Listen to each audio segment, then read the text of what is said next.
Chapter 1. The Confession of Innocence.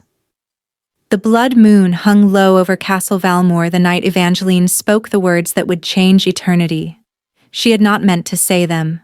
The confession slipped from her lips like a prayer whispered in the dark, unguarded and raw. They stood in the conservatory, a glass-walled sanctuary where winter roses bloomed impossibly in December, fed by some ancient magic she did not understand. She had come here to escape the suffocating weight of the wedding feast still echoing through the stone halls, the celebration of a union she had not chosen. 3 hours married. Still a stranger to the man? No, the creature, who now bore the title of her husband. "I've never been kissed," she confessed.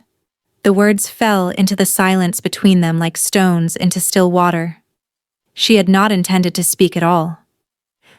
But there was something about the way he stood, utterly motionless, his back to her, hands clasped behind him as he gazed through the frosted glass at the blood-red moon, that made her feel both invisible and unbearably seen.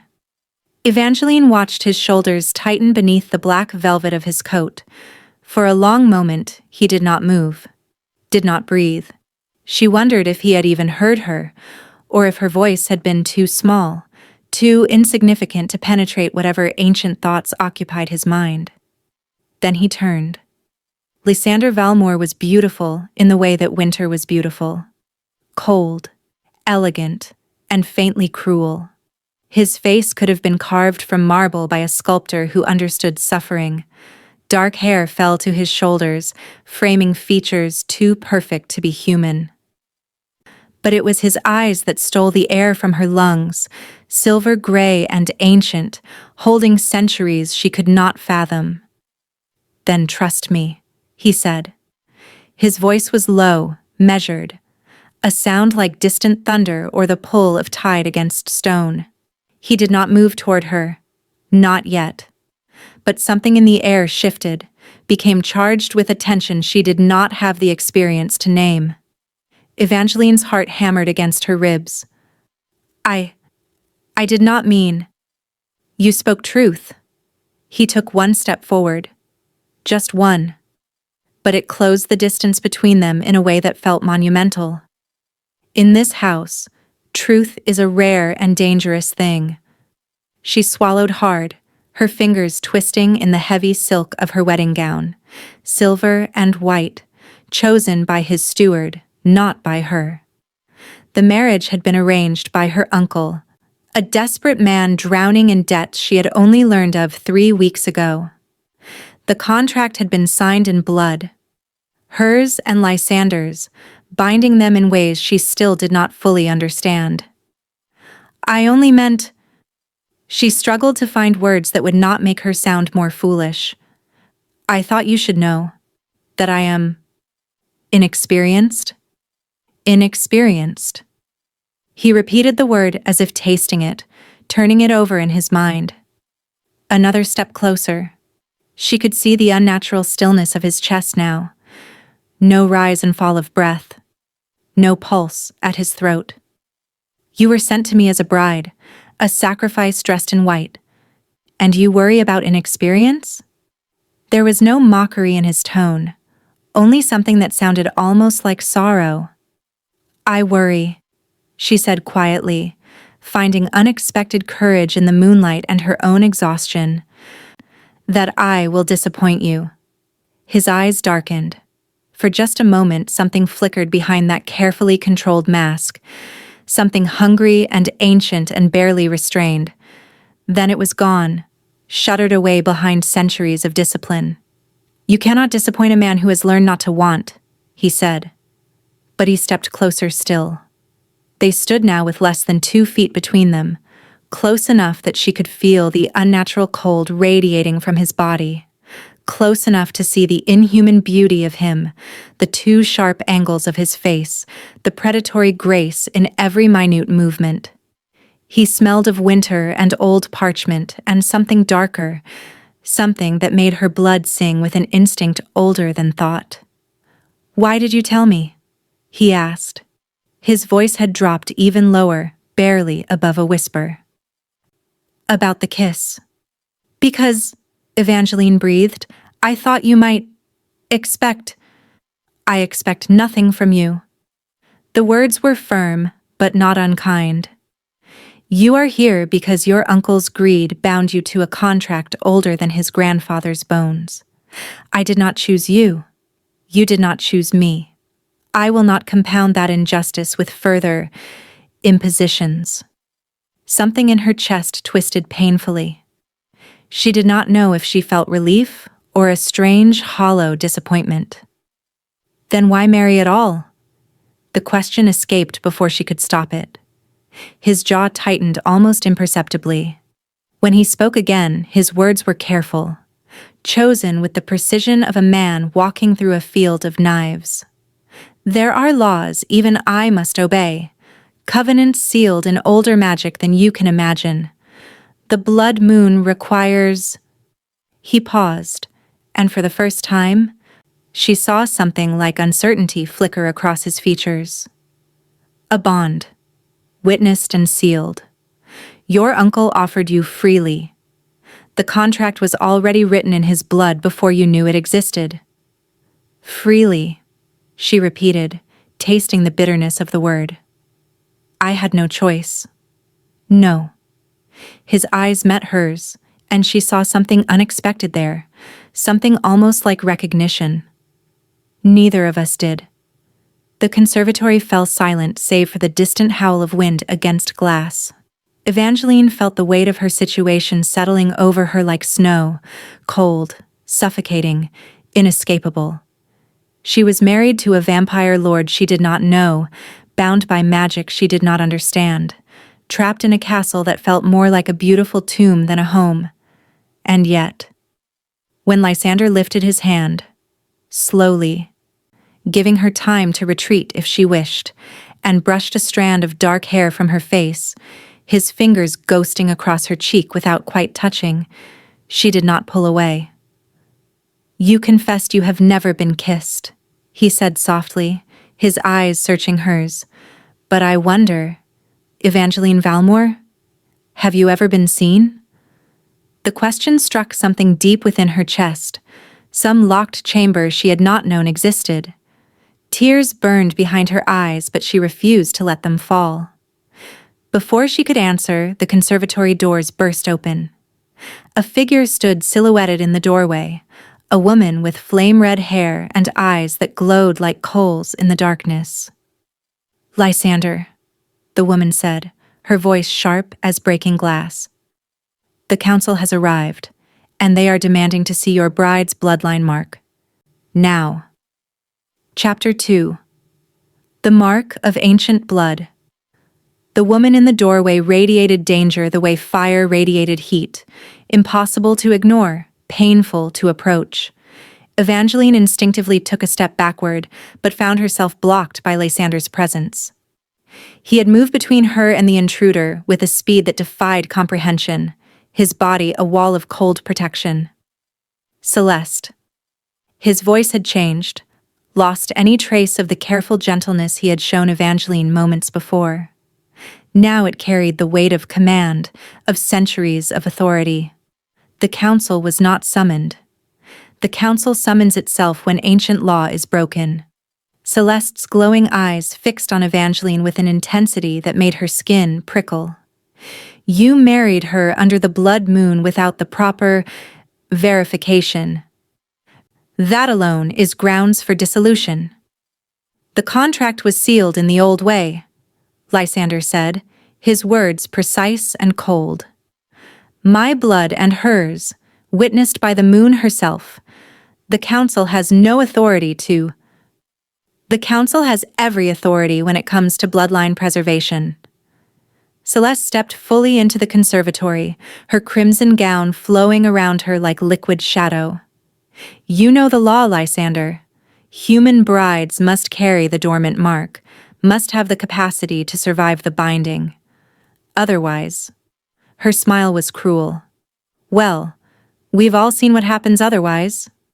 Evangeline felt ice flood her veins. What happens otherwise? No one answered her. Show us the mark, Celeste demanded, If she carries it, the council will withdraw.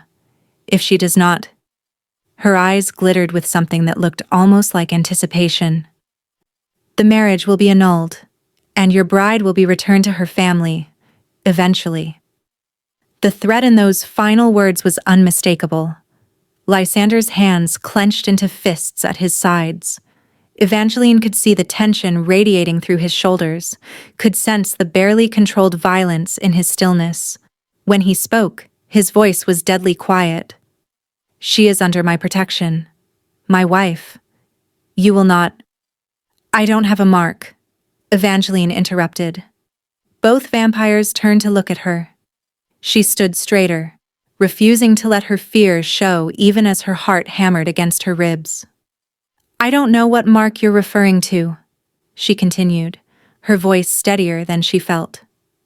My uncle said nothing about bloodlines or capacity or whatever verification you require. He simply said the debt would be paid and I would be married. That was all? Celeste's smile widened. How unfortunate. Wait. Lysander's voice cut through the tension like a blade. He turned to face Evangeline fully, his silver eyes scanning her face with sudden intensity. Your mother? What was her family name? Evangeline frowned, confused by the question. I never knew her. She died when I was born. My uncle never spoke of her, only that she had been his sister and that she had— She paused, remembering. He once said she had been cursed, that our line was cursed. Something flickered in Lysander's expression. Recognition, perhaps, or hope. Show me your left shoulder. Heat flooded Evangeline's cheeks. What? The mark, if it exists, would be there. His eyes held hers. I will not look unless you permit it. But if there is even a chance— He did not finish the sentence. He did not need to. Evangeline understood that her life, and perhaps his, depended on what they found. With trembling fingers, she reached for the laces of her gown. The conservatory was warm despite the winter outside, heated by whatever magic sustained the impossible roses. But she felt cold as she loosened the silk enough to bare her left shoulder. I've never seen anything there, she whispered. Just skin. Lysander moved closer, his movements careful, controlled, his eyes focused on the curve of her shoulder with an intensity that made her breath catch. For a long moment, he simply looked. Then his expression changed entirely. Celeste, he said softly, never taking his eyes from Evangeline's shoulder. Come here. The red-haired vampire approached with predatory grace, her earlier hostility replaced by curiosity. She peered at Evangeline's shoulder and her glowing eyes widened. Impossible, Celeste breathed. That line has been extinct for 3 centuries. What? Evangeline tried to look at her own shoulder, twisting awkwardly. What line? I don't see anything. You wouldn't, Lysander said. His voice had softened again, filled with something that sounded almost like wonder. Not with human eyes, but under the blood moon's light. He gestured toward the glass ceiling where red moonlight pooled like spilled wine. Look. Evangeline followed his gaze upward, watching as the crimson light intensified, focusing into a beam that fell directly onto her exposed shoulder. And there, appearing like invisible ink under flame, she saw it. A mark. Intricate and beautiful, winding across her skin in lines that seemed to pulse with their own faint light. It looked like a rose vine, thorned and flowering, but the flowers themselves formed symbols she did not recognize, ancient letters in a language she had never seen. The House of Thornhaven, Celeste whispered, and for the first time, her voice carried something other than cruelty. It carried fear. The bloodline that bound the first vampire kings, the line that was wiped out in the Purge Wars. Not wiped out, Lysander corrected quietly. Hidden. Protected. scattered into human families and forbidden from remembering their heritage. His eyes met Evangeline's, and she saw centuries of history reflected in their silver depths. Your mother's curse was not a curse at all. It was a blood seal, designed to protect the last of the Thornhaven line until what? Evangeline's voice was barely a whisper. Until the blood moon rose on the 300th year. Lysander's hand rose slowly, stopping inches from her shoulder, not quite touching the glowing mark. Until a descendant came of age. Until... He paused, and something almost like reverence entered his voice. Until she could be bound to a vampire lord in the old way, reawakening the ancient covenant between our kinds. Evangeline's mind reeled. You're saying this was meant to happen? That my uncle somehow knew? Your uncle knew nothing, Celeste interjected. Her earlier hostility completely vanished, replaced by careful calculation. The magic itself guided events. The debt, the contract, the timing, all of it orchestrated by forces older than any of us. She looked at Lysander with new wariness. You've married the last Thornhaven heir. Do you understand what that means? Lysander's jaw tightened. It means the council will not leave us alone. It means every vampire house in existence will either seek to bind her or destroy her. It means... The conservatory doors exploded inward. 5 figures materialized from shadow, vampires in black robes, their eyes gleaming with hunger and ancient authority. Lysander Valmore, the tallest, spoke, his voice echoing with unnatural power. You stand accused of blood treason and unlawful binding. Your bride will be taken into council custody. Surrender her now, or face eternal judgment. Evangeline felt Lysander's hand close around her wrist, the first time he had truly touched her since their wedding vows. His skin was cold, but his grip was steady, protective. No, he said simply. The conservatory erupted into chaos. Chapter 3. The First Blood. Glass shattered overhead as the council vampires moved with inhuman speed, their forms blurring into shadow and solidifying in new positions faster than Evangeline's eyes could track. Lysander pulled her behind him, his body a shield between her and the attackers, but she could feel the tension radiating from him, the understanding that he was outnumbered, that even his considerable power had limits. This is madness, Thorn. Celeste's voice cut through the chaos. She had positioned herself at Lysander's side, her earlier hostility abandoned in favor of survival. The girl carries the Thornhaven mark. You cannot simply seize her. The tall vampire, Thorn, smiled without warmth. The mark makes her council property until her bloodline can be properly assessed. Ancient law is clear on this matter. Ancient law, Lysander said coldly, also states that a consummated marriage bond cannot be broken by council interference. She is mine by blood covenant. Thorn's eyes narrowed. The marriage was sealed mere hours ago. There has been no time for consummation, therefore. You presume much about how I spend my wedding night. The lie was delivered with such cold certainty that even Evangeline almost believed it. She felt heat flood her face as the implication settled over the room. The council vampires exchanged uncertain glances. You're bluffing, Thorn said, but doubt had crept into his voice. Even you would not move so quickly with an untrained human. I am 700 years old, Lysander interrupted, his voice dropping to a dangerous whisper. I have forgotten more about blood bonds than you have ever learned, Thorn. If I say my marriage is consummated, then it is consummated unless... His smile was razor-sharp. You wish to challenge me directly for the right to verify? The threat hung in the air like a drawn blade. Challenging a vampire lord to direct combat was no small matter. It often ended in permanent death for one or both parties. Thorn's expression darkened. The council will not forget this, Valmore. If you are lying... Then you may return in 3 days' time with proper witnesses and test the bond yourselves. Lysander's hand remained firmly around Evangeline's wrist, his thumb pressed against her pulse point in a way that felt both possessive and protective. Until then, you will leave my home. Now. For a long moment, no one moved.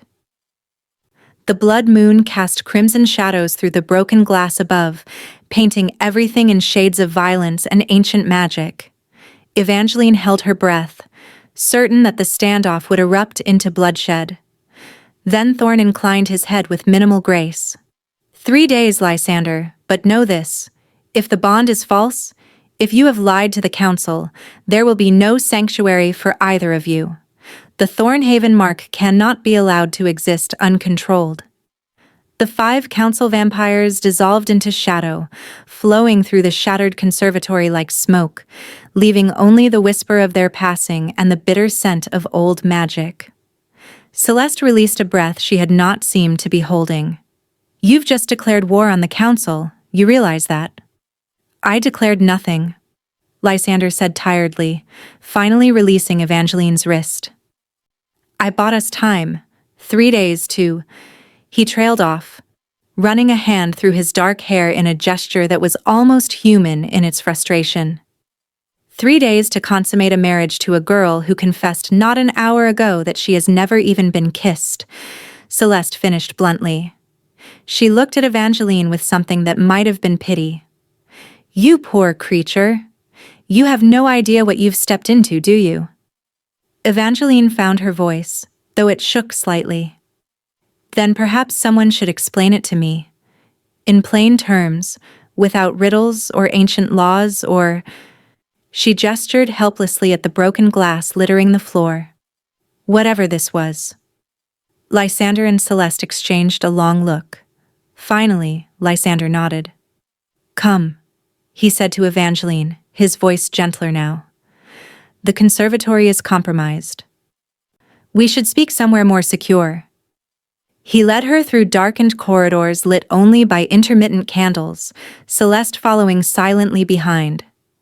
The castle was larger than Evangeline had realized during the brief, formal tour she had been given before the wedding.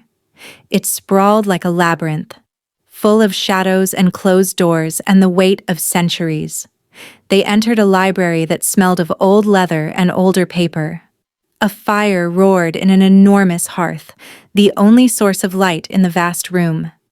Lysander gestured for Evangeline to sit in a high-backed chair near the flames, while he paced before them, his movements restless in a way that seemed at odds with his usual unnatural stillness. The Thornhaven bloodline, he began, without preamble, was the bridge between humans and vampires in the First Age. They were humans who carried a specific magic in their blood, a magic that allowed them to bond with vampires without dying in the process. Most humans die when bonded? Evangeline asked faintly. Most humans die when they even attempt it, Celeste interjected from where she leaned against a bookshelf. Vampire blood is poison to ordinary human systems. It destroys them from the inside out, burning through flesh like acid. It's unpleasant. But Thornhaven blood is different, Lysander continued. It adapts, transforms, allows the human to survive the bonding process and even gain certain advantages: extended life, enhanced healing, the ability to walk in sunlight even while bound to a creature of darkness. His silver eyes met Evangeline's. That is why the mark on your shoulder is so dangerous. Every vampire house in existence would kill to possess someone with your bloodline. You could be used to create an army of daylight vampires, soldiers who possess both human versatility and vampire power. The room seemed to tilt around Evangeline. But I'm just a girl. My uncle raised me in obscurity. I have no magic, no power. You have the magic, Lysander said softly. It has simply been dormant, waiting for the proper catalyst to awaken it. He paused, waiting for a blood bond with a vampire. Understanding crashed over her like cold water. The marriage, the blood moon ritual, that was the catalyst. Yes. And now the council wants to take me because an uncontrolled Thornhaven heir is too dangerous to exist, Celeste finished. They will either bind you to a vampire of their choosing, one loyal to the council, or they will kill you to prevent any other house from claiming your bloodline. Evangeline looked down at her hands, watching them tremble in her lap. Everything had changed so quickly. This morning she had been a nobody, a girl with no prospects and no future. Now she was apparently the last remnant of a powerful bloodline, married to a vampire lord and hunted by creatures she barely understood. "You said 3 days," she whispered, looking up at Lysander. 3 days to consummate the bond. What happens if we don't? Lysander's expression was unreadable. Then the council will take you, and I will be executed for lying to them. But we barely know each other. You said yourself you don't even... I know, he interrupted gently. He knelt before her chair, bringing himself to her eye level in a gesture that felt almost tender. I know this is not what you wanted, not how anyone should begin a marriage, but we are out of options, Evangeline. The bond must be completed, or we both die. And completing the bond means... She could not bring herself to finish the sentence. Blood, he said simply. Not. The other thing humans think of when they speak of consummation. The vampire bond is sealed through blood exchange. My blood in your veins, your blood in mine. It is intimate, yes. But it does not require... He paused, seeming to search for appropriate words. I will not touch you in any way you do not explicitly permit. The bond can be completed with blood alone. Evangeline's hand rose unconsciously to her throat. It will hurt. Yes, he admitted, but I will make it as gentle as I can. She looked into his ancient eyes and saw only truth there. No deception, no hidden cruelty. Just a creature trapped by circumstances as surely as she was, trying to navigate an impossible situation with what little honor remained to him. When? She asked quietly. Lysander's expression softened almost imperceptibly. Tomorrow night. I will teach you what to expect, how to prepare. You should not go into this blindly. Tomorrow, she repeated numbly. He rose, offering her his hand. After a moment's hesitation, she took it, letting him pull her to her feet. His skin was cold, but his grip was steady. Come, he said. I will show you to your chambers. You need rest. As he led her from the library, Evangeline glanced back to see Celeste watching them with an unreadable expression, something between concern and calculation. Lysander? The red-haired vampire called softly.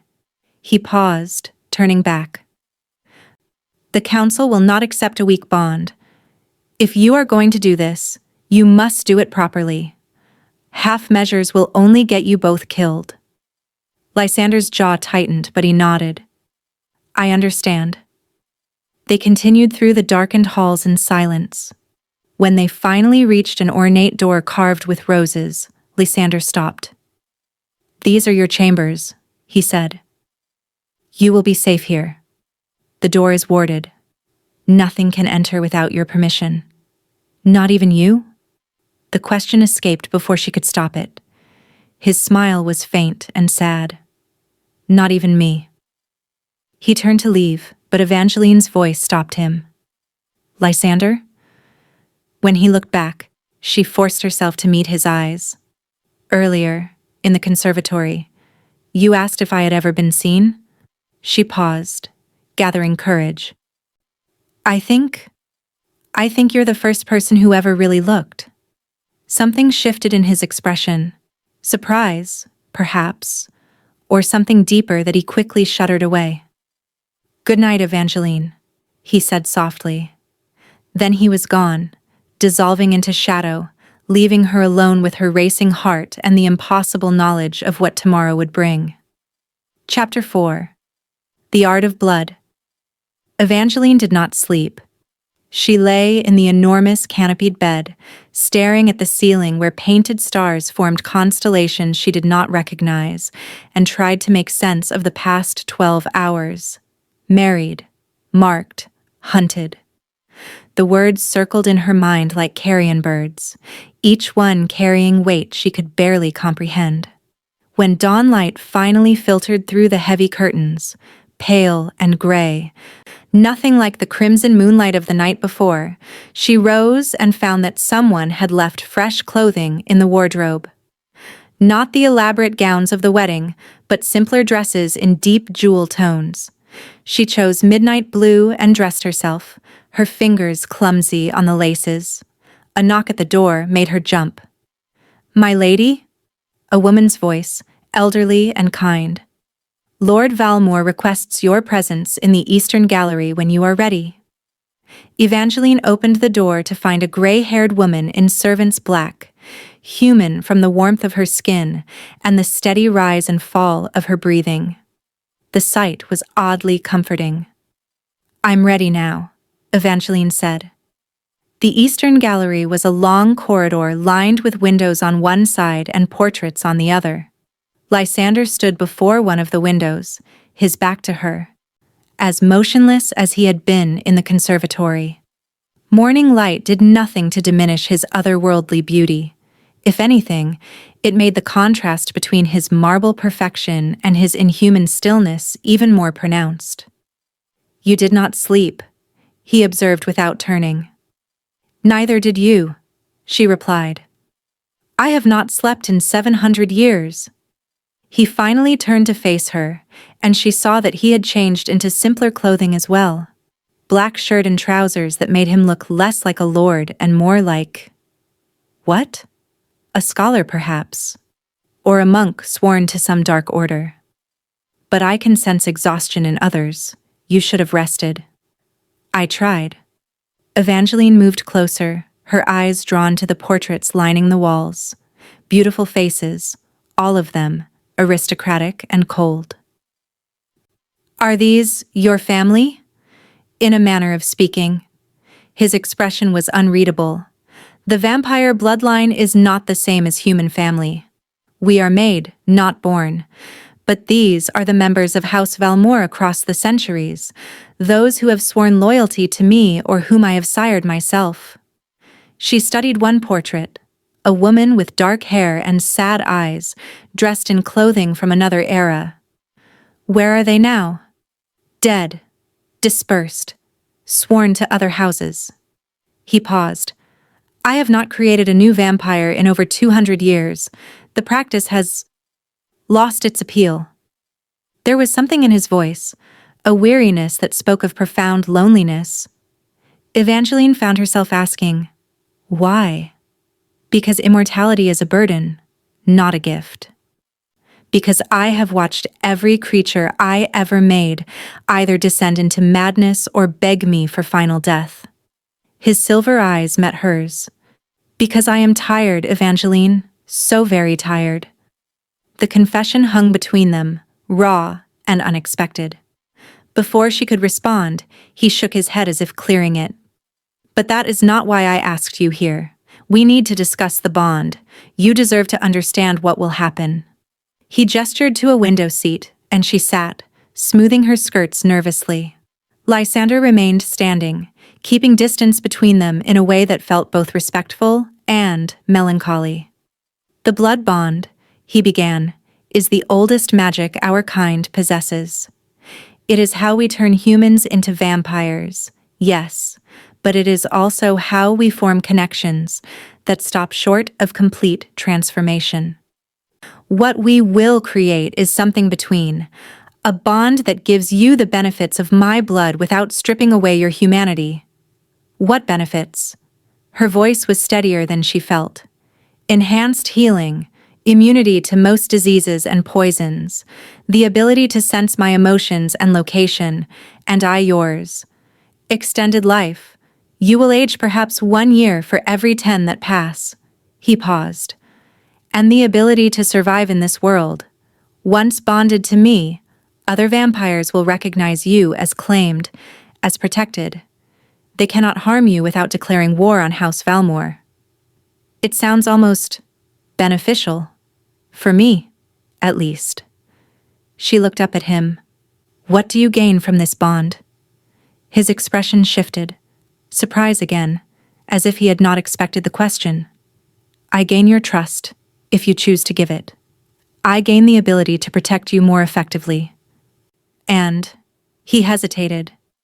In complete honesty, I gain a connection to humanity I lost centuries ago. Bonded humans anchor vampires, keep us from descending entirely into the monster. So I would be useful to you. You would be essential to me. The words were soft, but absolute. The bond is not one-sided, Evangeline. What I take from you, I give back tenfold. Your life becomes tied to mine. You cannot die by any normal means while I live. But my sanity becomes tied to yours as well. If you suffer, I suffer. If you die, I... He did not finish. You die too, she completed. Eventually. The bond sickness would take years to kill me, but yes, eventually. Evangeline processed this in silence. The bond was more than simple protection. It was a profound entanglement of two lives, two fates. Intimate in a way that had nothing to do with physical touch and everything to do with existential vulnerability. The process itself, Lysander continued, his voice carefully neutral.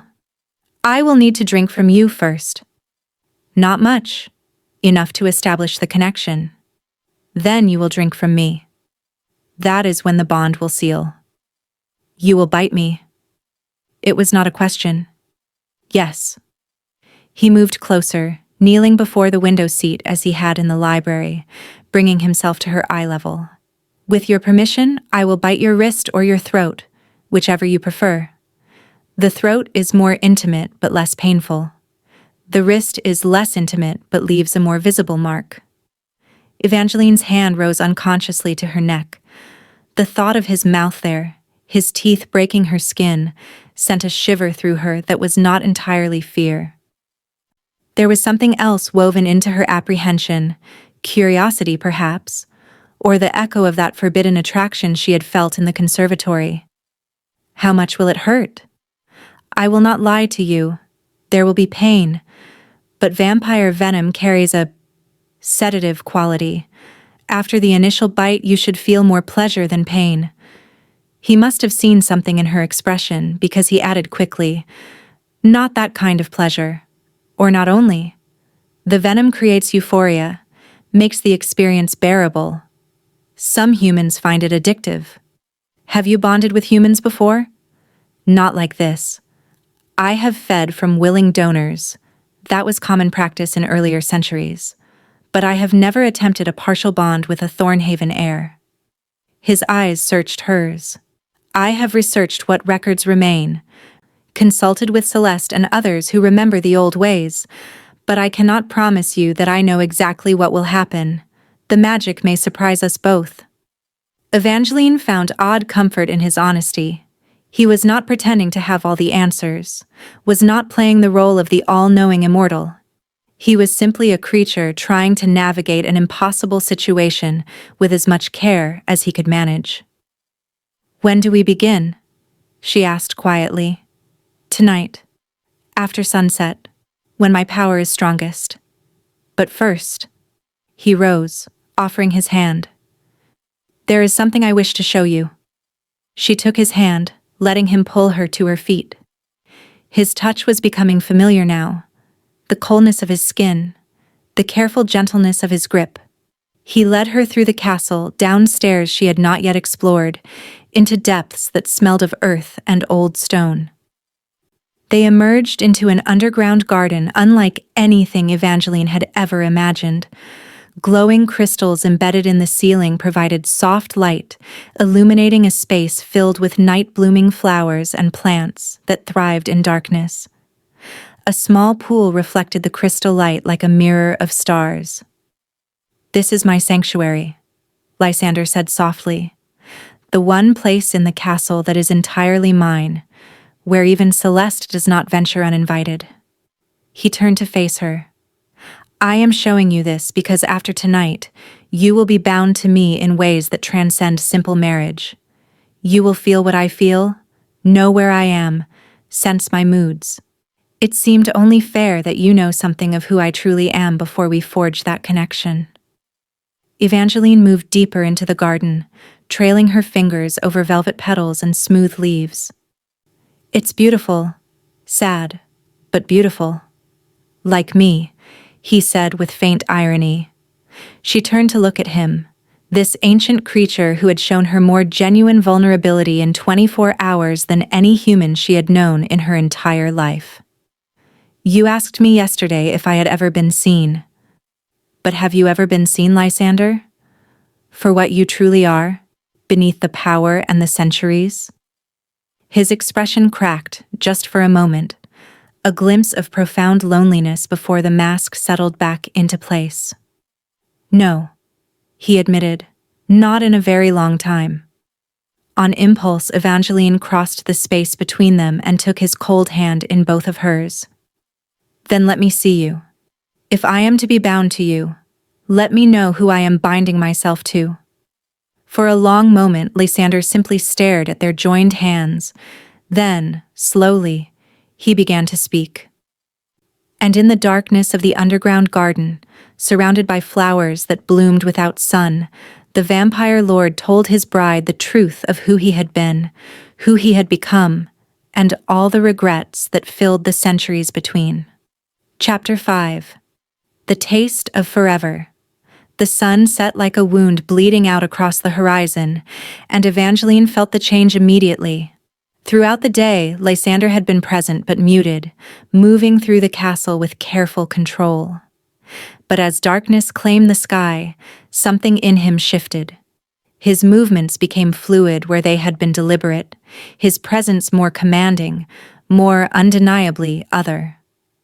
You feel it, he observed as they stood together in his private chambers. Not her rooms, but his, a space of dark wood and darker shadows, dominated by a massive bed that looked as though it had not been used for sleep in centuries. The difference between day and night. You're stronger now, she said. Yes, daylight does not harm me. I am old enough to have transcended that particular weakness. But night is when we truly come alive. His silver eyes seemed to glow in the dimness. Are you ready? No, her mind screamed, but her voice was steady when she said, yes. Lysander had explained the setup during their hours in the underground garden. They would need privacy, stillness, and time. The bond could not be rushed. Celeste stood guard outside the chamber doors, ensuring no interruption from council spies or other threats. Within these walls, it was only Evangeline and Lysander and the magic they were about to invoke. Sit here, he directed gently, gesturing to a chaise near the fireplace. She obeyed, her heart hammering. We can stop at any time. If you become frightened, if the pain is too much, simply say the word and I will stop immediately. Even if that means the council returns and kills us both? His smile was faint and sad. Even then, I will not force this upon you. Consequences be damned. The declaration eased something tight in her chest. Whatever else Lysander was, vampire, lord, creature of darkness, he was also honorable in a way that transcended species or mortality. I'm ready, she said again, meaning it this time.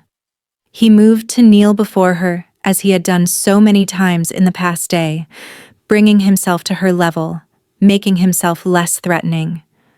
His hands rested on his own thighs, not reaching for her.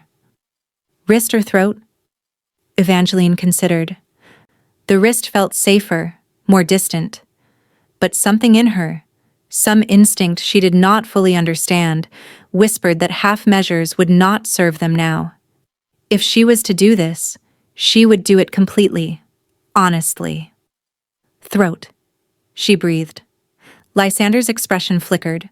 Surprise, approval, perhaps a shadow of hunger quickly controlled. You are certain? Yes. Then I need you to tilt your head, expose your neck fully. And Evangeline?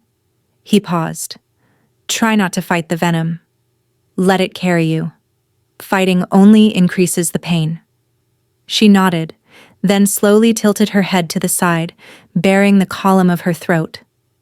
The position felt impossibly vulnerable, every instinct screaming at her to protect such a vital area. But she held still, trusting him in a way that defied all reason. Lysander rose, moving behind her. She felt his presence like a cold shadow, felt his breath, unnecessary for his kind, but maintained out of habit, ghost across her skin. His fingers brushed her shoulder, steadying her. Close your eyes, he whispered. She obeyed. The world narrowed to sensation, the warmth of the fire, the coolness of his touch, the thundering of her own heart. She felt him lean closer, felt the brush of his hair against her cheek, the impossible intimacy of his mouth hovering over her pulse point. Breathe, he murmured. She inhaled deeply. The bite was a flash of white-hot pain, sharp and clean as a blade.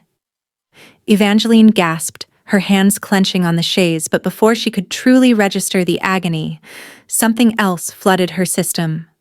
Warmth, euphoria, a sensation like falling into dark water that held her gently rather than dragging her down. The venom. It spread through her veins like liquid starlight, turning pain into something complex and dizzying.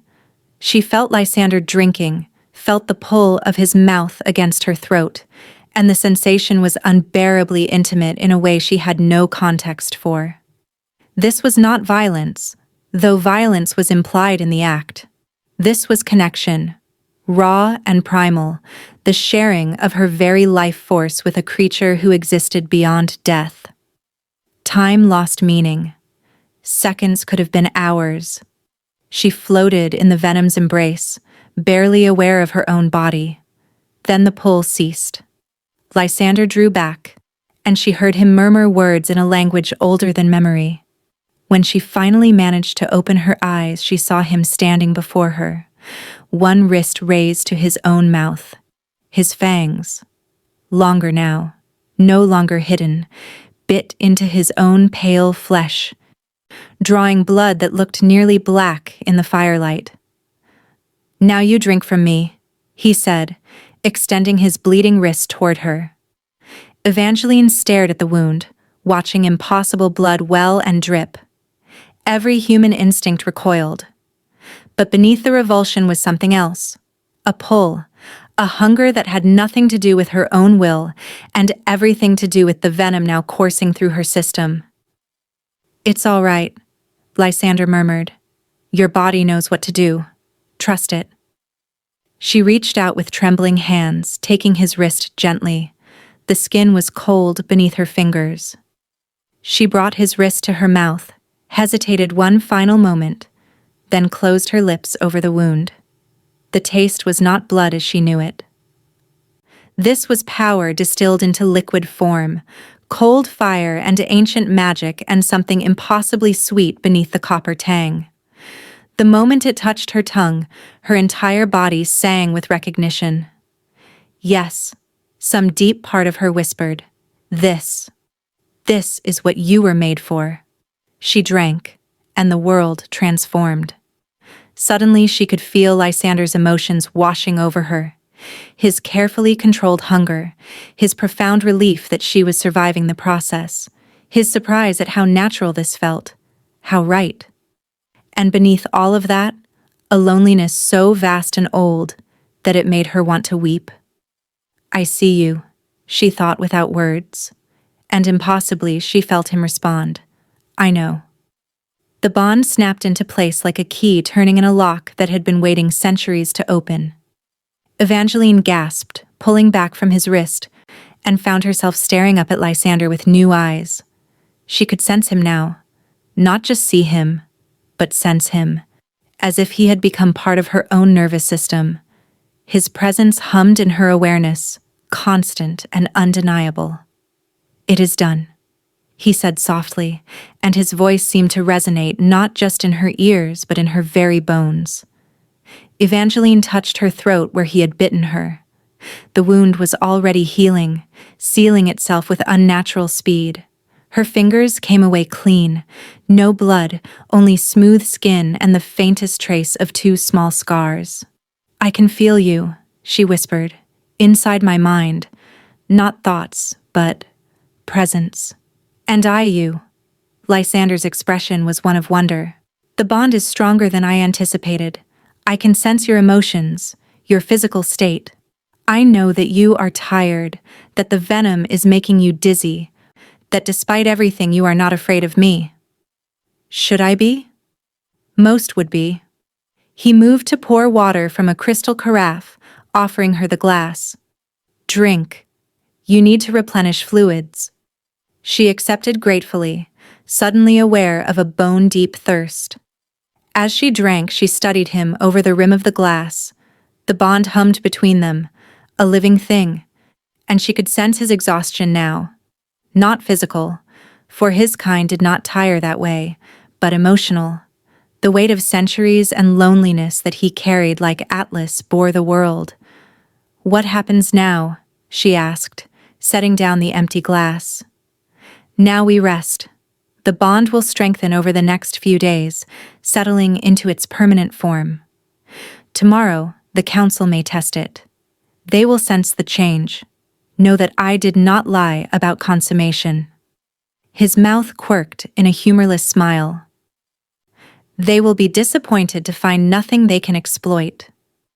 "And then we just continue? Married to a stranger? Bound by blood and magic?" Lysander moved to sit beside her on the chaise, not touching, but close enough that she could feel the cold radiating from him. "I suppose we learn to be less like strangers. The bond gives us time, Evangeline. We have years, perhaps decades, to understand each other. More time than most married couples receive." It was a strange comfort, but comfort nonetheless. She was beginning to understand that immortal creatures measured time differently, that what seemed impossibly fast to her was languid patience to him. "I can stay with you tonight," he offered quietly. Not in any improper sense, but the first night after bonding can be disorienting. "I can remain nearby, help you adjust to the new sensations." Evangeline considered. Propriety dictated she should refuse, should retreat to her own chambers and process this alone. But propriety had ceased to have much meaning the moment she married a vampire lord. "I would like that," she admitted. "I don't want to be alone right now." Something in his expression softened. Gratitude, perhaps, or relief that she did not fear him, despite everything they had just shared. He rose, offering his hand, and led her to the massive bed. She settled onto one side, still fully dressed, while he took the other, maintaining careful distance.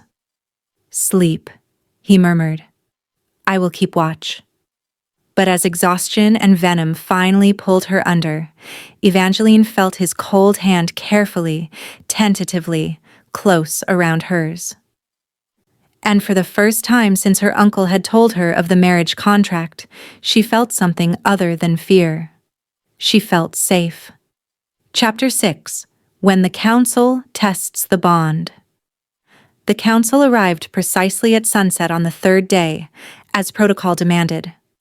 Evangeline had spent the intervening time adjusting to the bond, learning to separate her own emotions from Lysander's, growing accustomed to the constant awareness of his presence humming in the back of her mind.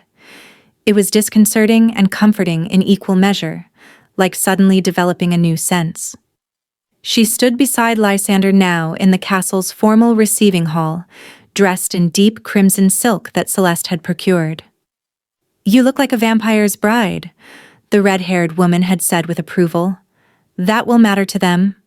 7 council members materialized from shadow, Thorn among them. But the figure who commanded immediate attention was the woman who stepped forward, ancient beyond measure, her silver hair flowing like water, her eyes the pale blue of winter ice. "Lysander Valmore," the woman said, her voice carrying the weight of millennia. "I am Seraphine, Voice of the council. We have come to assess your claimed bond. Lysander bowed with precise courtesy. Voice Seraphine. My home is yours. Seraphine's icy gaze moved to Evangeline, and she felt the full force of that ancient attention like a physical weight. The Thornhaven air. How unexpected. Step forward, child. Evangeline moved forward, fighting the urge to reach for Lysander's hand. She could feel his concern through the bond, his carefully controlled tension. The mark, if you would. With hands that trembled only slightly, Evangeline loosened her sleeve, baring her left shoulder.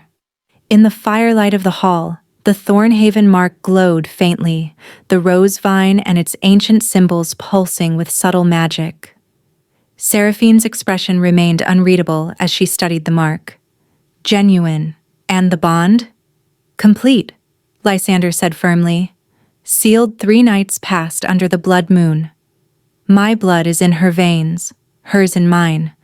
The connection is absolute. Words are simple, Valmore. We require proof. Seraphine gestured, and 2 council members stepped forward, each carrying an ornate box. The trial of truth will confirm the bond's validity. Evangeline felt alarm spike through her. Lysander's hand found hers, his grip reassuring. What trial? She asked, proud that her voice did not shake. A test of connection, Seraphine explained. Vampire bonds create a sympathetic link, pain shared, emotions mirrored. If your bond is genuine, you will feel what Lord Valmore feels. If it is false, her smile was cold. Well, then we will know your lord has deceived us. The council members opened the boxes, revealing silver instruments, blades etched with symbols that made Evangeline's new blood sing with discomfort. Silver, the one substance that could truly harm vampires, even ancient ones like Lysander. No, Evangeline said firmly, you will not harm him. Seraphine's eyebrows rose. Protective already? How touching. But this is not negotiable. The trial must be administered. Unless Lord Valmore has some objection? Lysander's jaw tightened, but he shook his head. I have no objection. The bond will withstand any test. Lysander. Evangeline started. But his hand squeezed hers, and through the bond she felt his certainty, his trust that this would work. Trust me, his emotions whispered to her. As I trusted you. She swallowed hard and nodded. One of the council members approached Lysander with a silver blade. Your wrist, my lord. Lysander extended his left wrist, the one she had drunk from 3 nights before. The council member pressed the silver blade against his pale skin, not cutting, just resting there. But Evangeline saw Lysander's jaw clench, saw the way his entire body tensed, and then she felt it. Burning. Agony that started at her own left wrist even though no blade touched her skin. The bond transmitted Lysander's pain directly into her nervous system, making her gasp and stumble backward. But his hand held hers firmly, steadying her. The council member drew the silver blade across Lysander's wrist, a shallow cut, but the smoke that rose from it spoke of deeper damage. Silver burned vampire flesh in ways that normal wounds could not. Evangeline cried out as phantom pain lanced up her own arm. She could feel the burning, the wrongness of silver in undead flesh, even though her skin remained unblemished. Tears sprang to her eyes, and through the haze of pain she heard Lysander's voice, steady despite his own agony. As you can see, voiced Seraphine, the bond is quite genuine. Seraphine studied them both with clinical interest. Indeed, the girl shows all the signs of sympathetic pain, but one test is insufficient. We must confirm the depth of the connection. The council member raised the blade again, and this time pressed it directly into the cut, widening it. Lysander made no sound, but Evangeline felt his control wavering, felt the true extent of his pain beneath the mask he wore. She sobbed once, her knees buckling, but she did not release his hand. Stop, she gasped. Please, You've proven your point. Not quite, Seraphine said coldly. One final test. Lord Valmore, suppress the bond. Lysander's eyes widened fractionally. What? If you can suppress the connection at will, it suggests the bond is manufactured, controlled. A true blood bond cannot be blocked by either party once established. Suppress it now, and prove you cannot. Evangeline felt Lysander's understanding through their link, felt his bitter resignation. This was the true test, and the most dangerous. Because if he could suppress the bond, it would prove he had somehow manipulated the magic. But if he couldn't, then... His grip on her hand tightened. I cannot suppress it. Try, Seraphine commanded. Evangeline felt him turn his attention inward, felt him probe at the bond connecting them. But it remained unbreakable, immutable, a chain forged in magic older than the council itself. No matter how he pushed against it, the connection held firm. And she felt something else too.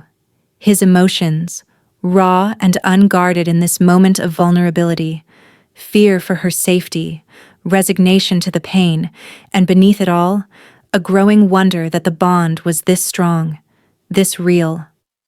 I cannot, Lysander said finally, meeting Seraphine's eyes steadily. The Thornhaven bond is absolute. It cannot be suppressed or controlled by either party. She is mine, and I am hers, until one of us meets final death. The silence in the hall was profound. Finally, Seraphine nodded. Release him. The council member withdrew the silver blade and stepped back. Lysander's wrist smoked and bled black blood, but even as Evangeline watched, the wound began to close, slower than normal, fighting the silver's poison, but healing nonetheless. And as it healed, she felt the phantom pain in her own wrist fading, leaving only an echo of agony. Seraphine approached them, her ancient eyes studying Evangeline with new intensity. The bond is genuine, stronger than any I have seen in 3 centuries. The Thornhaven line's magic is truly awakened in you, girl. Her name, Lysander said quietly, is Evangeline. Lady Evangeline Valmore, Seraphine corrected, and Evangeline heard acknowledgement in those words, recognition of her status, her legitimacy. The council recognizes your marriage as lawful. You will not be separated or seized. She paused. However, of course there was a however. Evangeline braced herself. The Thornhaven bloodline cannot be allowed to exist unprotected. There are factions within our world who would see you destroyed out of fear, and others who would seek to possess you for their own purposes. The council offers its protection, but in exchange, you must accept certain conditions. What conditions? Lysander's voice was dangerously quiet. First, Lady Evangeline must undergo training in the old magic. She must learn to control the power in her blood, lest it attract unwanted attention.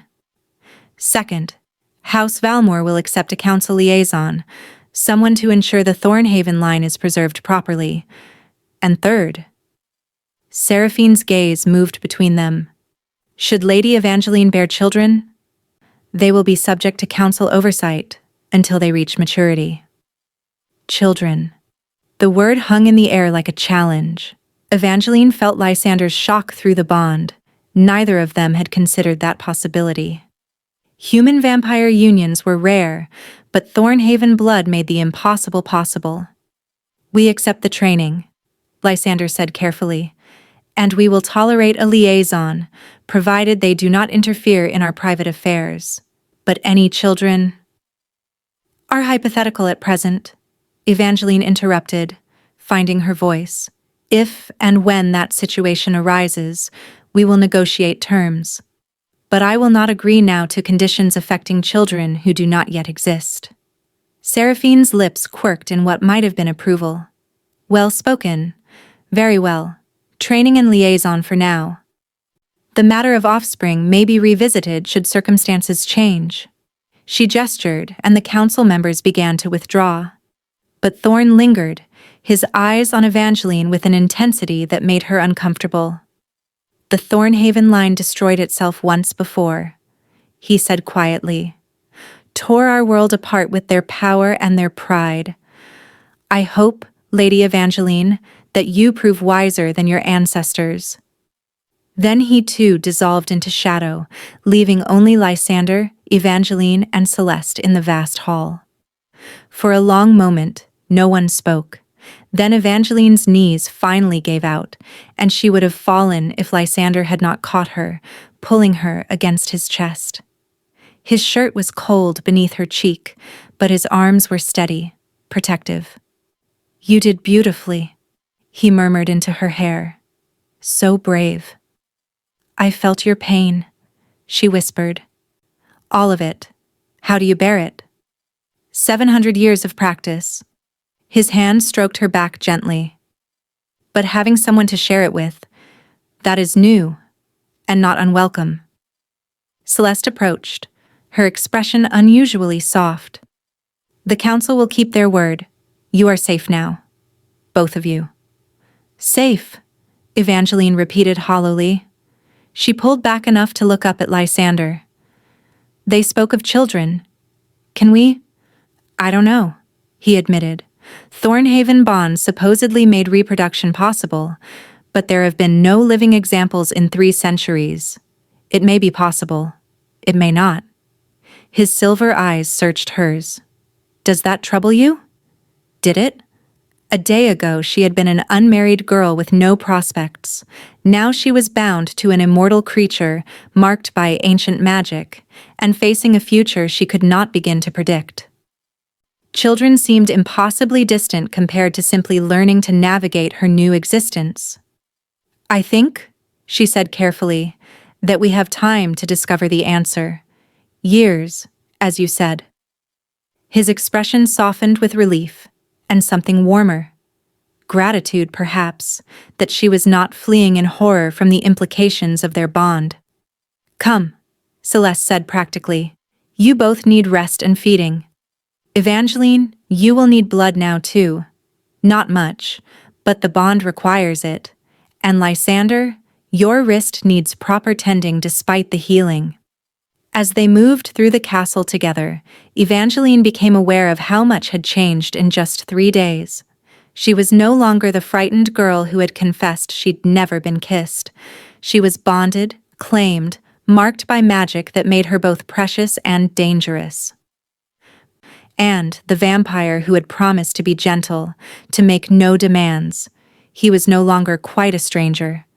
She could feel his presence like a second heartbeat, constant and reassuring. "Lysander," she said softly as they reached her chambers. He paused, turning back. "Yes?" "Thank you. For trusting me with the bond, for not forcing anything I wasn't ready for." His smile was small but genuine. "Thank you for trusting me despite every reason not to. For seeing past the monster to whatever remains of the man." Then he was gone, leaving her alone with the echo of his presence in her mind and the knowledge that her life had been irrevocably transformed. And strangest of all, she did not regret it. Chapter 7. The First Kiss. 3 weeks passed like a dream, or perhaps a haunting. Evangeline learned to navigate her new existence with Lysander's patient guidance and Celeste's sardonic commentary. The council's liaison, a taciturn vampire named Marcus, took up residence in the East Wing and largely kept to himself. And slowly, gradually, the bond between Evangeline and Lysander deepened from mere magical connection into something more complex. She learned his rhythms, the way he withdrew into himself during daylight hours, conserving energy even though the sun could not harm him. The way his eyes softened when she asked questions about history he had personally witnessed. The careful way he maintained distance, never assuming intimacy beyond what the bond required. It was this last that frustrated her, though she could not have explained why. They were in the underground garden again, the place that had become their sanctuary. Lysander was teaching her to sense the magic in her blood, to control the Thornhaven power that marked her skin. His instruction was patient, methodical, and maintained with a respectful distance that was beginning to feel less like courtesy and more like rejection. "You're holding back," she said suddenly, interrupting his explanation of blood magic theory. He blinked, startled. "I beg your pardon?" "The bond. You feel what I feel, yes? You know when I'm confused or frightened or—" She trailed off, not quite ready to name the other emotion that had been growing steadily within her. The attraction, the desire, the longing for more than this careful distance. Lysander's expression became unreadable. "Yes, I feel your emotions. Then you know I'm not afraid of you anymore. That I haven't been afraid for days now." She stood, moving closer to where he sat on the stone bench. "So why do you still treat me like I might shatter?" "Because you might," he said quietly. "You are mortal, Evangeline, despite the bond. Fragile in ways I sometimes forget, until I reach for something and remember that my strength could break you without effort. I'm not asking you to be careless. I'm asking you to be honest." She sat beside him, close enough that their shoulders nearly touched. "The bond shows me your emotions too, Lysander. I know you feel more than you show. Why hide it?" His jaw tightened. For a long moment he did not speak. Then, finally, "Because I am 700 years old. Because I have watched every human I ever cared for wither and die. Because attachment is agony for creatures like me. And I swore centuries ago that I would never—" He broke off, shaking his head. "It does not matter. You deserve a husband who can give you warmth, humanity, a normal life. I am none of those things." "I don't want a normal life," Evangeline said, surprised by the vehemence in her own voice. "My normal life was being sold to pay my uncle's debts. My normal life was being invisible, unwanted, tolerated at best. You have shown me more genuine care in 3 weeks than I received in 20 years of normal life." "Care," he repeated, tasting the word. "Is that what you think this is? Isn't it?" She turned to face him fully. "You protected me from the council. You made the bond as gentle as possible. You teach me, guide me, ask permission before every touch. If that's not care, what is it?" "Duty," he said. But she felt the lie in it through the bond, felt the tangle of emotions he was trying desperately to suppress. "Liar," she whispered. His eyes snapped to hers, silver blazing in the crystal light. "Evangeline, you asked me once if I had ever been seen.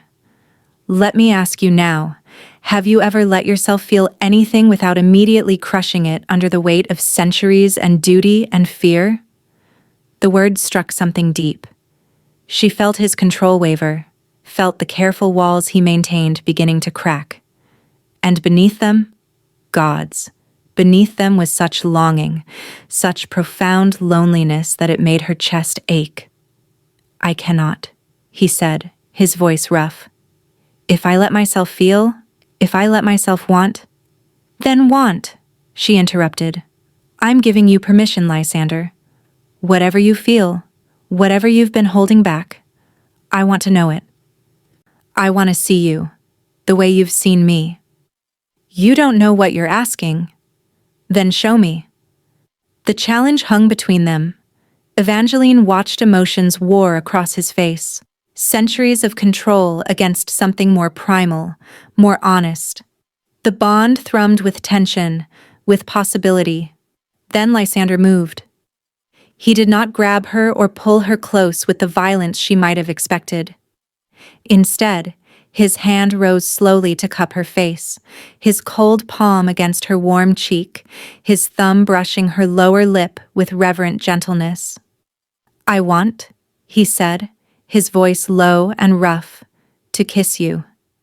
I have wanted it since you confessed you had never been kissed, since you stood in the conservatory and trusted me despite every reason not to. I want it so badly it feels like hunger, like the bloodlust I learned to control centuries ago. But I was afraid. I am afraid that taking what I want will only hurt you. Evangeline's breath caught. Through the bond, she felt the truth of every word, felt the desire he had been carefully suppressing for weeks. And beneath it, the fear, not of rejection, but of his own capacity to consume, to take too much, to love something mortal and watch it die. "I'm not afraid," she whispered. "Kiss me, Lysander, please." For one more heartbeat, he hesitated. Then his control finally shattered. He leaned forward and pressed his lips to hers.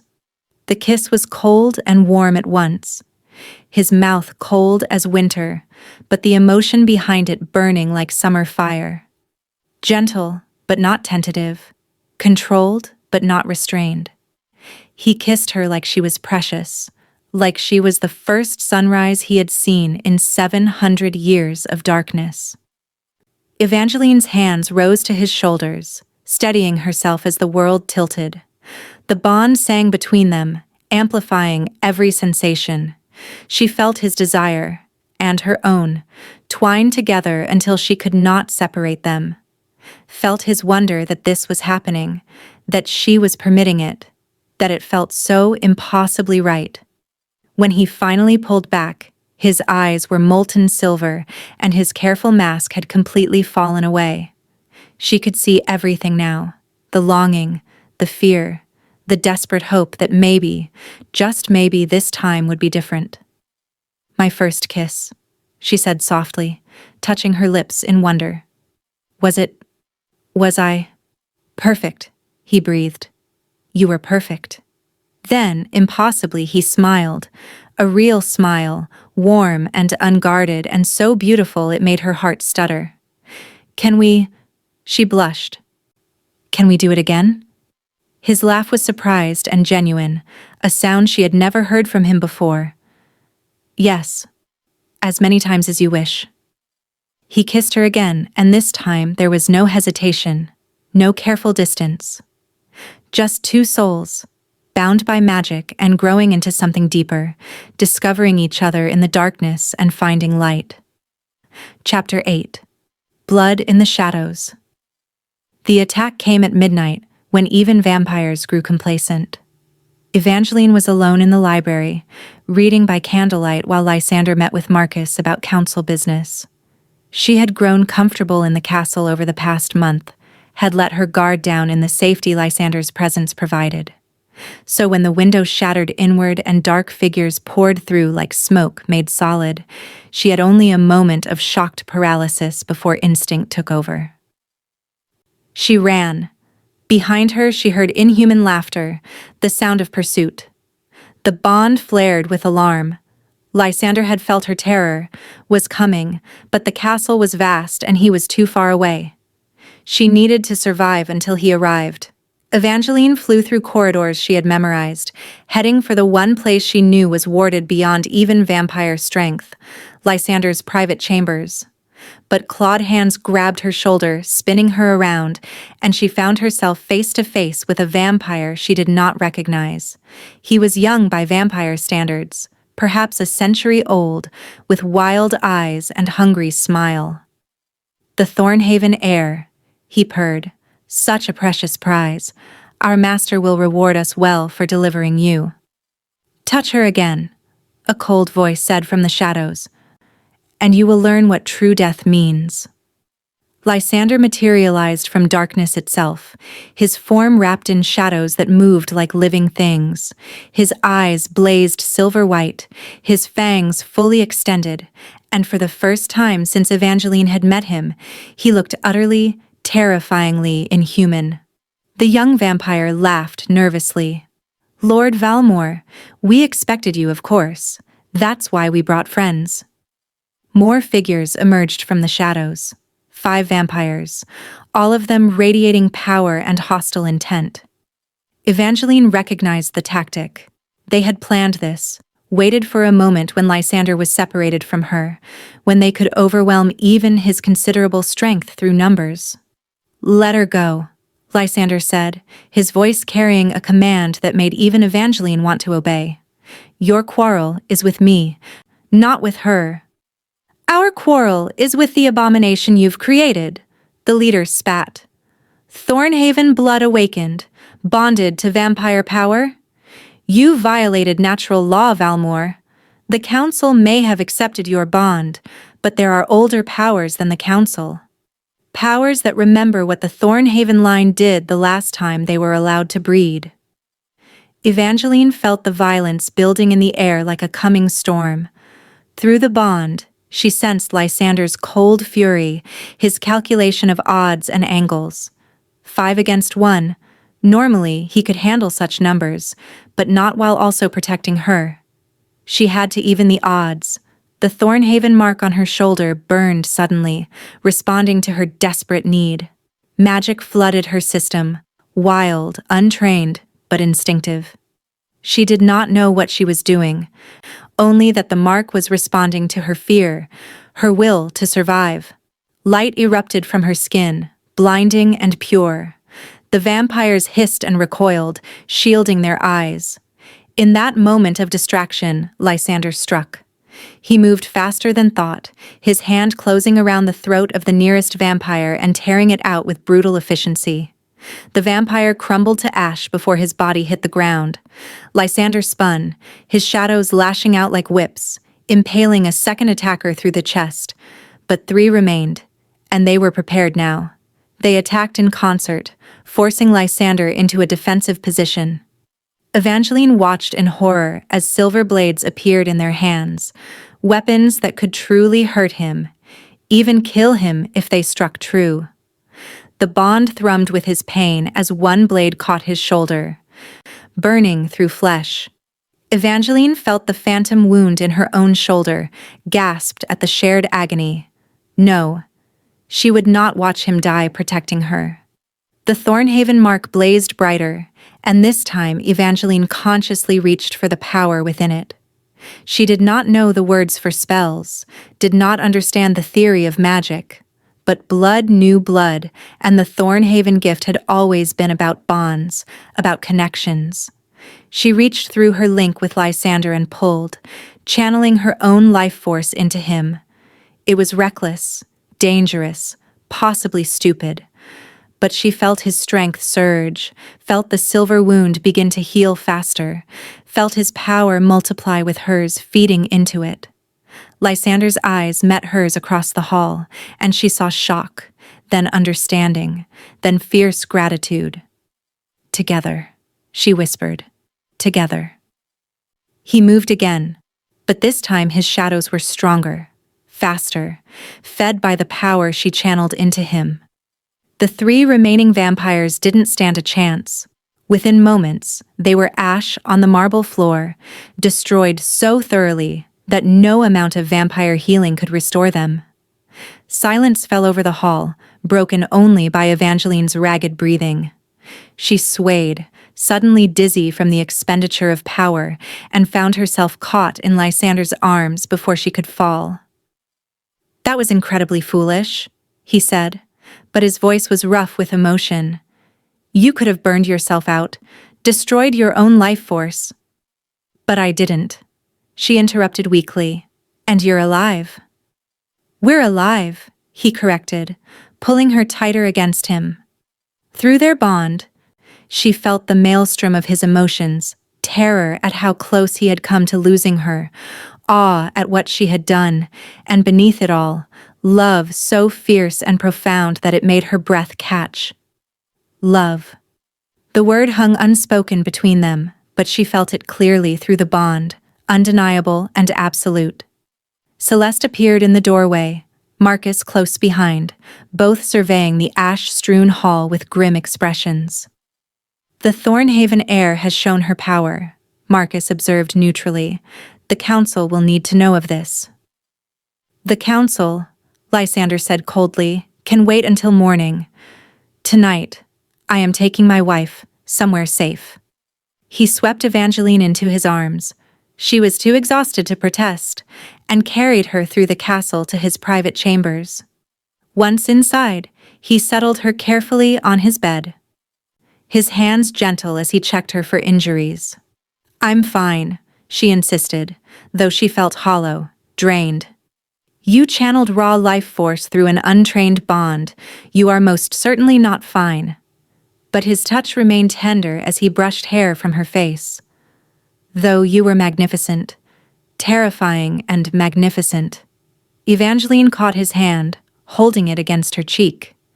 "They called me an abomination, said we violated natural law. They were fools who died as fools die, quickly and without dignity." His silver eyes held hers. "You are no abomination, Evangeline. You are extraordinary. And I—" He paused, and she felt him struggling with the words, with the vulnerability of speaking them aloud. "I love you, against all my oaths, all my centuries of careful control. I love you." Tears sprang to her eyes. "I love you too. I think I have for weeks, but I was afraid to say it, afraid you would think it was just the bond." "It's not just the bond," he said fiercely. "The bond amplifies what we feel, but it does not create emotion where none exists. What I feel for you is real, Evangeline, as real as anything I have experienced in 700 years. She pulled him down to her, kissing him with all the love and fear and relief flooding through her system. He responded with equal intensity, his cold mouth warm with emotion, his careful control finally, completely abandoned. When they finally broke apart, both breathing hard despite his lack of need for air, Evangeline voiced the question that had been growing in her mind since the attack. "Who sent them? Who wants me dead badly enough to attack House Valmore directly?" Lysander's expression darkened. "I don't know, but we will find out.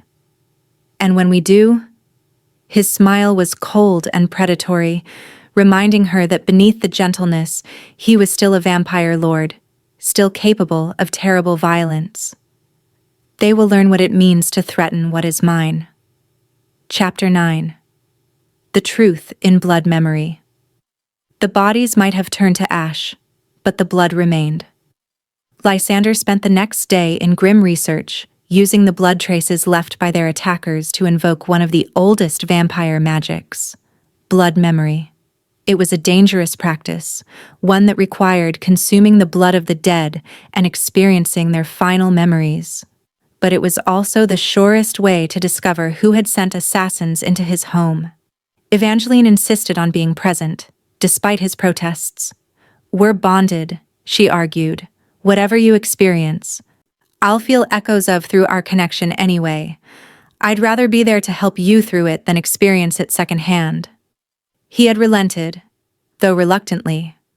Now they sat together in his chambers, a crystal vial of darkened blood between them. Celeste stood guard by the door, and Marcus had been summoned to witness. If they discovered council involvement, official testimony would be necessary. "This will not be pleasant," Lysander warned. "Blood memory shows truth without filter. You will see through the eyes of a creature who intended to harm you." "I understand." Evangeline took his hand, their bond humming with solidarity. "I'm ready." Lysander lifted the vial to his lips and drank. The effect was immediate and violent. His eyes rolled back, his body going rigid as memories not his own flooded his consciousness. Through the bond, Evangeline felt fragments. A dark room, a figure in shadow, voice distorted. The Thornhaven heir must not be allowed to reproduce. Kill her, and bring proof of death. Valmore is secondary. Eliminate him only if necessary. The weight of silver blades, the sick excitement of the hunt, the belief that this was righteous work, preventing catastrophe. Lysander gasped, pulling free of the memory trance. His eyes were wild, unfocused, and Evangeline felt nausea rolling through him, her own stomach clenched in sympathetic response. "What did you see?" Marcus demanded. "Conspiracy," Lysander ground out, but the master's face was hidden, voice disguised.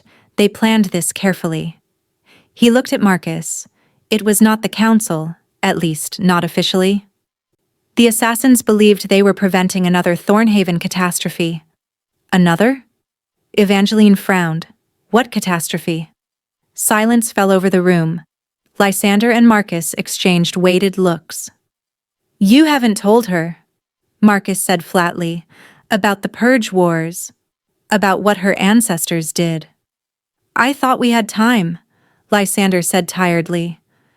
I thought she could learn to control her power before learning its history. I'm right here, Evangeline interjected sharply, and I deserve to know what everyone is so afraid of. Lysander sighed, then nodded. You're right. I should have told you before. He stood, moving to the window. 300 years ago, the Thornhaven line was at the height of its power. Dozens of heirs, bonded to vampire lords across the continent.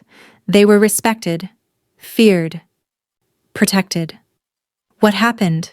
Evangeline asked, though dread was already pooling in her stomach.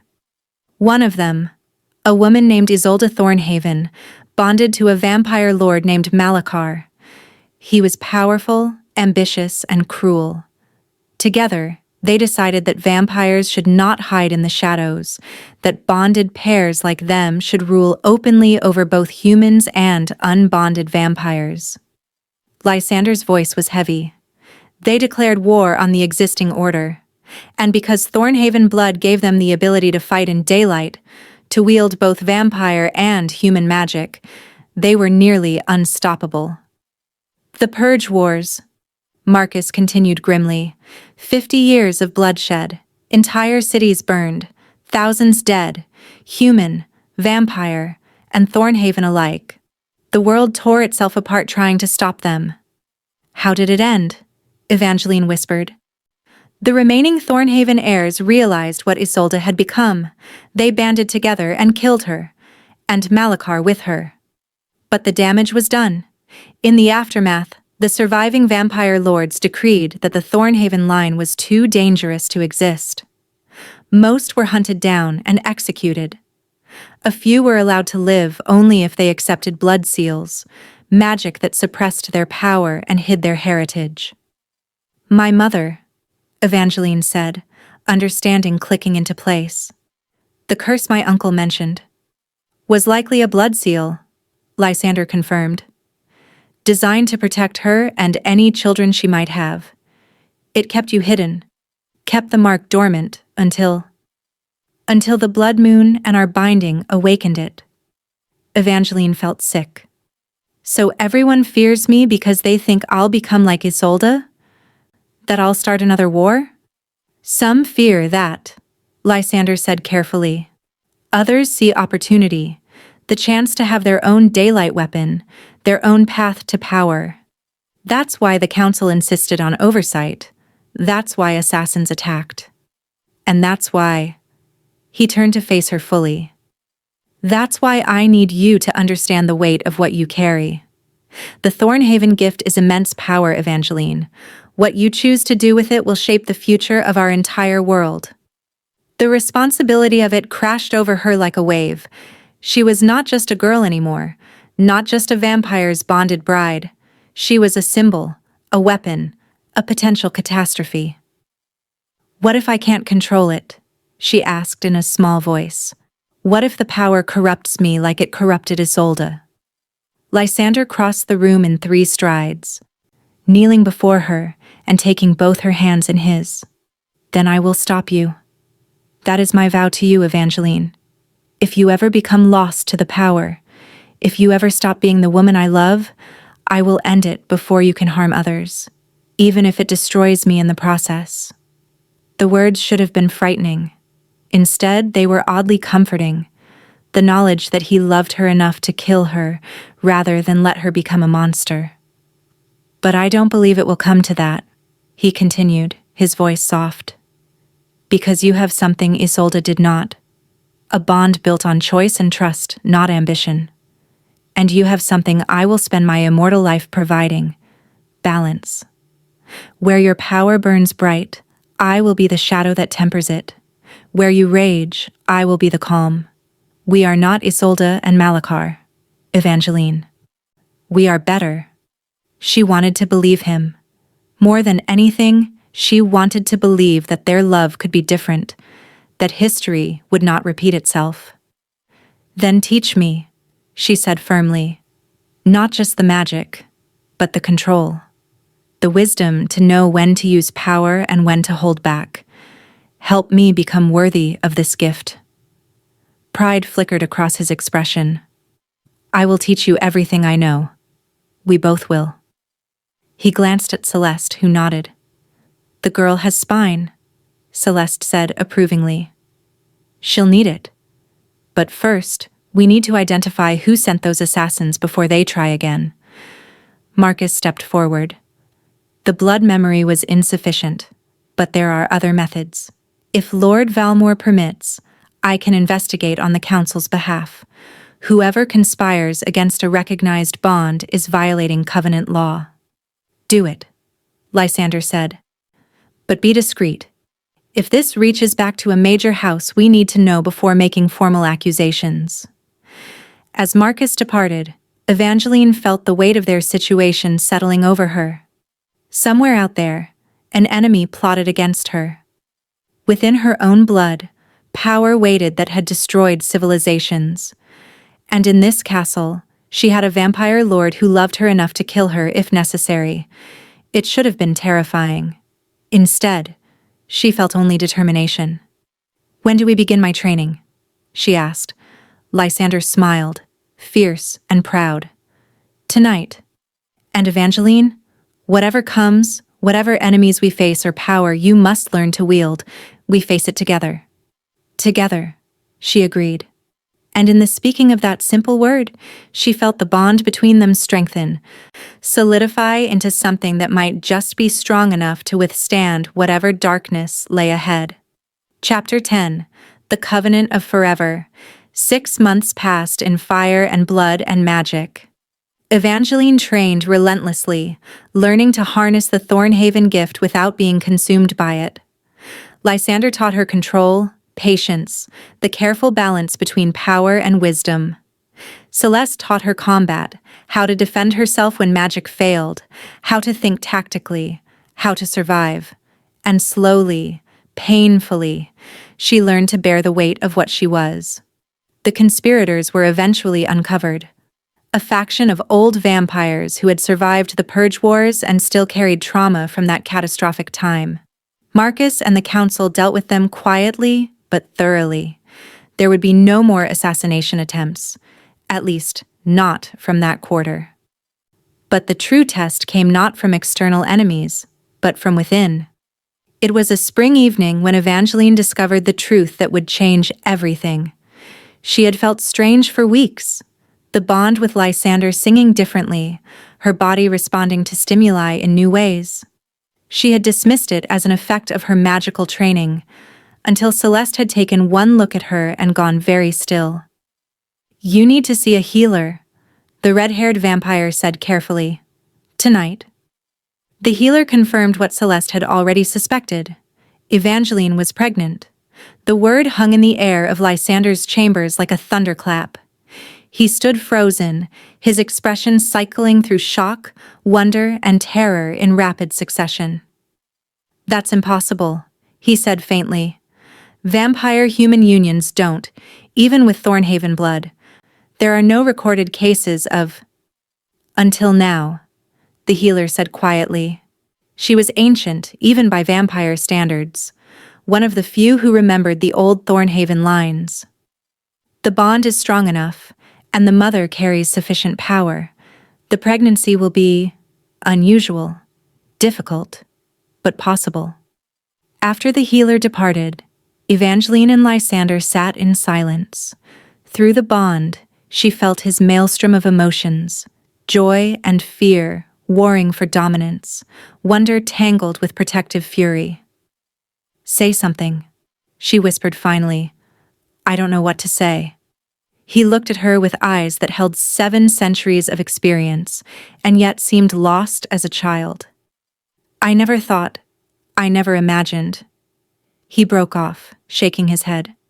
A child. Our child. Are you angry? The question came out smaller than she intended. Angry? He crossed to her in 2 strides, pulling her into his arms. No. Terrified, yes. Overwhelmed, absolutely. But angry? Never. He pulled back to look at her face. You are carrying a miracle, Evangeline. A child that should not exist, born of love between light and darkness. How could I be anything but awed? Relief flooded through her. The council will want oversight. They warned us. The council can wait until I decide whether or not to tell them. His voice carried dangerous steel. This is our child, our choice. They do not dictate how we proceed. Lysander. No. He cupped her face gently. I have existed for 700 years under the council's laws, their restrictions, their endless politics. But this, you, our bond, and now this child, this is mine. Ours. I will not let them turn our miracle into another tool of statecraft. It was rebellion, pure and simple, and perhaps it was foolish.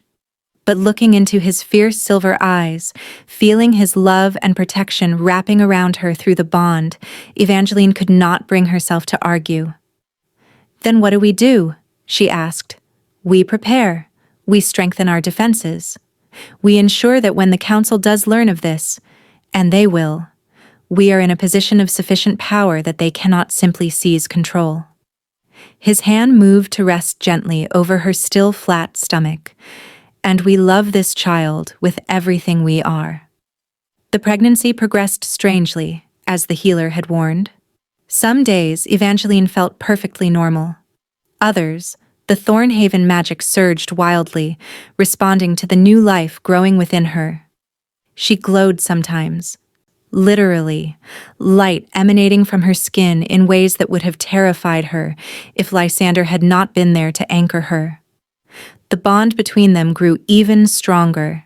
They could communicate wordlessly now, thoughts and emotions flowing seamlessly between their minds. Lysander was with her constantly, reading to her, feeding her, and himself, though she noticed his hunger had diminished. The bond sustained him in ways normal blood could not, and simply being present. Tell me about the future, she said one evening as they lay together in his bed, her head pillowed on his chest. Outside, summer rain drummed against the windows. What will our child's life be like? Lysander was quiet for a long moment, his hand stroking her hair gently. Complicated, he admitted. Neither fully human nor vampire, but something new. They will be powerful, combining your Thornhaven gift with vampire strength. They will be eternal, or close to it. And they will be loved beyond measure. Feared too, Evangeline said quietly. Like I am. Perhaps, but fear and respect are not so different, and with us to guide them, to teach them wisdom and control. He paused. They will be extraordinary, Evangeline, the first of a new line. House Valmore Thornhaven, she murmured, smiling at the thought, or just House Thornhaven renewed. Your heritage, reborn without the taint of Isolde's madness. He pressed a kiss to her forehead. Whatever we call it, it will be ours. The months passed. Her body changed, swelling with impossible life. The council eventually learned of the pregnancy, as Lysander had predicted. Seraphine herself came to Castle Valmore, her ancient eyes assessing Evangeline with clinical interest.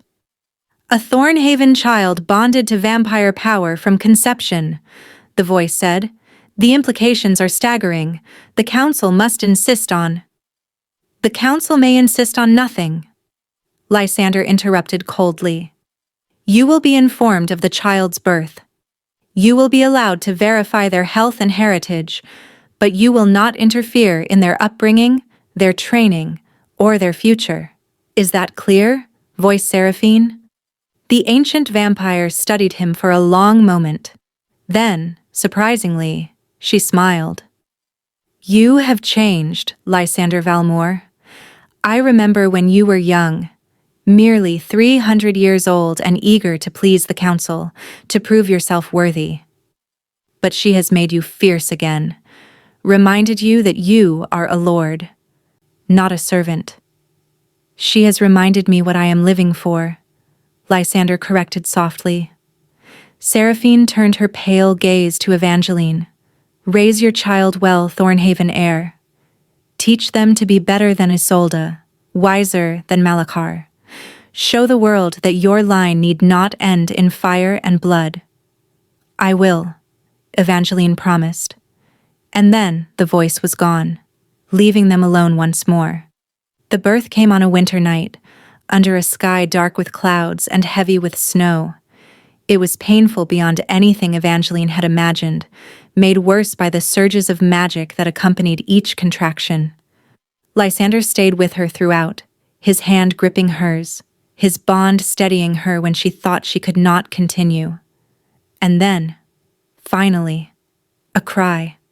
High and strong and absolutely perfect.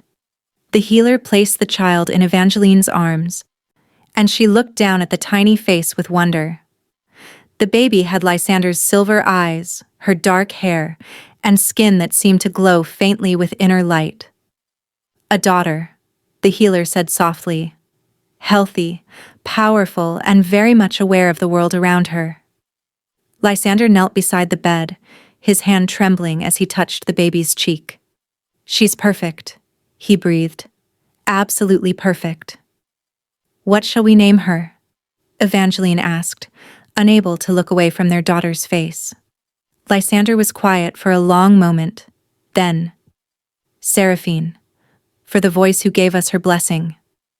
But we'll call her Sera, light, because that's what she is. Light born from darkness and blood.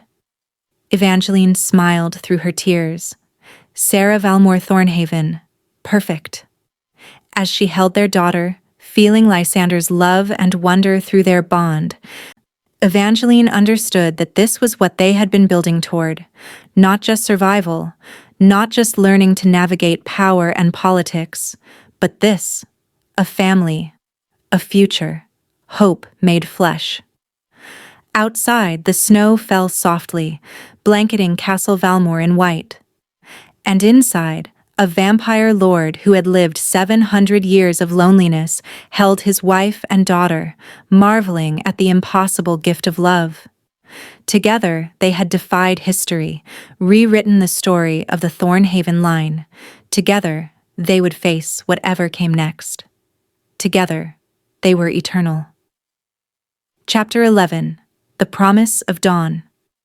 10 years passed like a dream that refused to end. Sera grew with preternatural speed, developing from infant to child in what seemed like heartbeats to Evangeline, though she knew objectively that years had passed. The girl was extraordinary, possessed of her mother's Thornhaven gift and her father's vampire strength, but tempered by a wisdom that seemed to come from the bond that had created her. She could walk in sunlight without harm, but her eyes glowed silver in the dark. She needed blood to sustain her, but not in the quantities true vampires required. And the magic that flowed through her veins was unlike anything even the ancient council had witnessed. They lived quietly, carefully. Lysander trained their daughter in control, while Evangeline taught her compassion. Celeste showed her combat, and even Marcus, still serving as liaison though his role had shifted to more of a family friend, instructed her in vampire politics and history. But the outside world could not be held at bay forever. The letter arrived on a winter morning, sealed with the council's mark. Evangeline read it with growing dread, then handed it wordlessly to Lysander. They want her, she said flatly. They're calling it advanced instruction, but what they really want is to study her, to understand how she's possible, to determine if she can be replicated. Lysander's expression was carved from ice as he read. They phrase it as a request, but we both know it is a command. We could refuse, take Sera and leave, find somewhere beyond the council's reach. There is nowhere beyond their reach, Lysander interrupted gently. Believe me, I have considered it. But hiding her away will only make them more suspicious, more determined. Better to cooperate on our terms, show them that Sarah is no threat, no weapon to be feared or exploited. You want to send our daughter to the council? Evangeline's voice rose despite her attempt at control. After everything No. He caught her hands, grounding her. I want to take her to the council, together. Show them the family we have built, the life she leads. Prove that the Thornhaven line need not end in catastrophe. His silver eyes held hers. Trust me, beloved. This is a battle we must fight with transparency, not secrecy. Evangeline wanted to argue. Every maternal instinct screamed to gather Sarah close and flee. But she had learned over the past decade to trust Lysander's judgment in matters of vampire politics. He had lived centuries navigating these treacherous waters. Together, she finally agreed. But if they try to keep her, then we burn their halls to ash and salt the earth beneath, Lysander finished calmly. But it will not come to that. I have not spent 10 years building alliances and political capital for nothing. We will show them Sarah, and they will see what I see.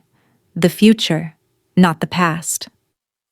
The council convened in their ancient hall, a space carved from mountain stone and lit by eternal flames. Evangeline stood with Lysander and Sarah before the assembled vampires, dozens of them, centuries old, powerful beyond measure. She felt her daughter's small hand in hers and drew strength from that connection. Seraphine stepped forward, her pale eyes assessing Sarah with clinical interest. The child has grown well, strong, controlled. She looked at Lysander. You have trained her thoroughly, it seems. We have raised her, Lysander corrected. Not as a weapon or a curiosity, but as our daughter. She knows her heritage, both Thornhaven and vampire, and she has chosen to use her gifts for protection, not conquest. Chosen? Another council member spoke, a male vampire with dark eyes and skeptical expression. She is a child. What does she know of choosing? Sarah stepped forward, releasing Evangeline's hand. Her voice was clear and unafraid when she spoke. I know that my mother's ancestors made terrible choices. I know that power without wisdom leads to destruction. And I know that I am not Isolde Thornhaven. I am Sarah Valmore Thornhaven, and I choose to be better. Silence fell over the hall. Evangeline felt pride surge through her at her daughter's courage, felt Lysander's matching emotion through their bond. Seraphine studied Sarah for a long moment. Then she did something unexpected. She smiled.